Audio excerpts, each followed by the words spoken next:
में किया जाता था, इसलिए इसका नाम दिल्ली दरबार पड़ा। दिल्ली दरबार क्या था दोस्तों? जो ब्रिटिश से राजा रानी आते थे तो उनकी ताजपोशी के लिए, उनका भव्य स्वागत करने के लिए इस दरबार का आयोजन किया जाता था। और जब ब्रिटिशर्स आते थे और उनके यहाँ अधिकारी होते थे, उनके यहाँ जो लोग रहते थे हमारे भारत में, जो वो अपना वर्चस्व स्थापित किए हुए थे, वो उनके लिए इसमें बहुत शौक शान शौकत से, बहुत सज्जा धज्जा से, बहुत भव्य समारोह का रूप में इसका आयोजन करते थे और इसमें बेशुमार धन खर्च किया जाता था। और दोस्तों बात करें प्रथम दिल्ली दरबार की, वो कौन सा था, ये समझते हैं। तो दोस्तों पहला दिल्ली दरबार वो वर्ष 1877 में लॉर्ड रिटन के समय में इसका आयोजन किया गया था। और इस समय दिल्ली दरबार में जो आए थे वो आए थे महारानी विक्टोरिया, और महारानी विक्टोरिया की ताजपोशी की गई थी और इनको केसरी हिंद की उपाधि भी दी गई। और दोस्तों ये 1877 में दिल्ली दरबार का आयोजन किया गया था प्रथम का। और 1876 से 78 के बीच भारत में भयंकर अकाल पड़ा था। भयंकर अकाल जो पड़ा था ये खासकर दक्षिण भारत में था।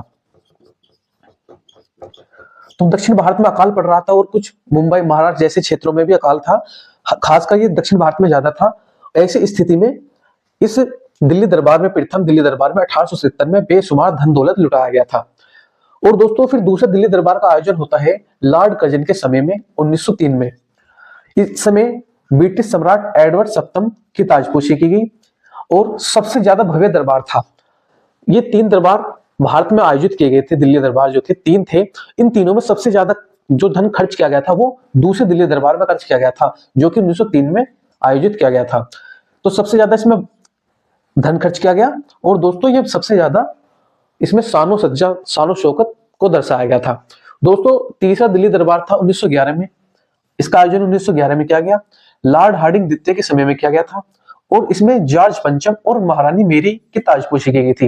ये एक ऐसा दिल्ली दरबार था जिसमें महारानी और राजा और महारानी दोनों आए थे। इन दोनों में पहले में महारानी आई थी, इसमें एक सम्राट आया था और इसमें सम्राट और महारानी दोनों आए थे। और दोस्तों इसमें 2 महत्वपूर्ण निर्णय भी लिए गए थे, जैसे कि राजधानी कलकत्ता से दिल्ली स्थानांतरित की गई। दूसरा महत्वपूर्ण निर्णय था बंगाल विभाजन रद्द कर दिया गया।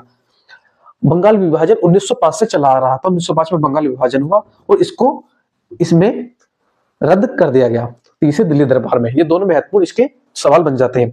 आशा करता हूं आपको तीनों दिल्ली दरबार का